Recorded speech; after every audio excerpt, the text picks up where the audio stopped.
Hello Philippines, good morning. Once again, nandito naman tayo sa Davao Beach Club. Yan, kukuha naman tayo ng panibagong update sa ginagawang tulay. Ayan na po, mga pag-viewers ko. Ito na po yung sitwasyon dito. Ayan. Dito na po sila nag-drill sa parang window 1 ito. Ito yung minamadali nila kasi matapos itong pag-drill nila, itong nakakontract sa sa pag-drill,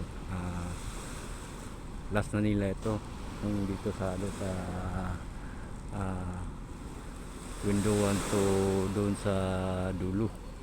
Yan po ang nakuha nating impormasyon. So far ito pa yung natapos nila, ka-viewers ko. Yan, baka bukas buhusan ito. Yan po mga ka-viewers ko. Yan, ang sarap ng dagat dito, malinaw, masarap maligo. Doon sa Luzon parang bagyo doon dito wala, magandang lugar ito sa Davao City. Mahirap pasukin ng bagyo, mga ka-viewers ko, kaya madaming nag-imbis ngayon sa Davao, mga ka-viewers ko.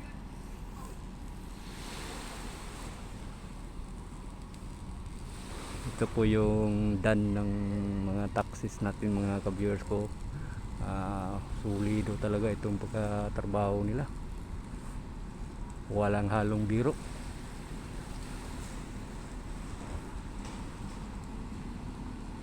Ano po, sasama lang, may umangat na 2 postido, no?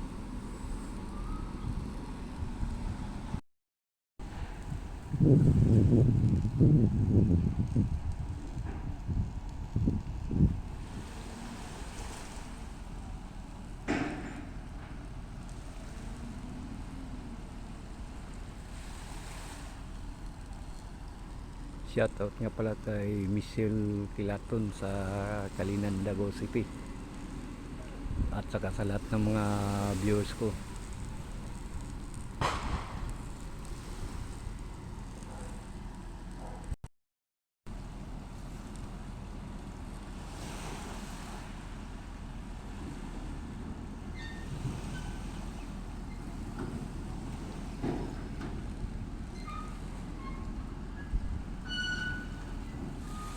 Yan na po mga ka-viewers ko, nag-move na po yung crane. Alam ko kung saan papunta ito. Okay, kung bago ka pa lamang sa aking channel, paki-subscribe na lang po, at saka paki-pindot na rin yung notification bell para updated kayo sa mga lahat ng videos kong gagawin, at saka makatulong din sa aking channel. Pakisali na rin po yung like and share.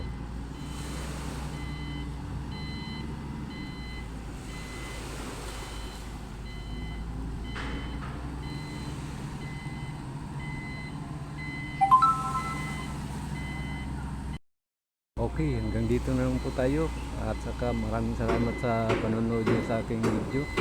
God bless you all.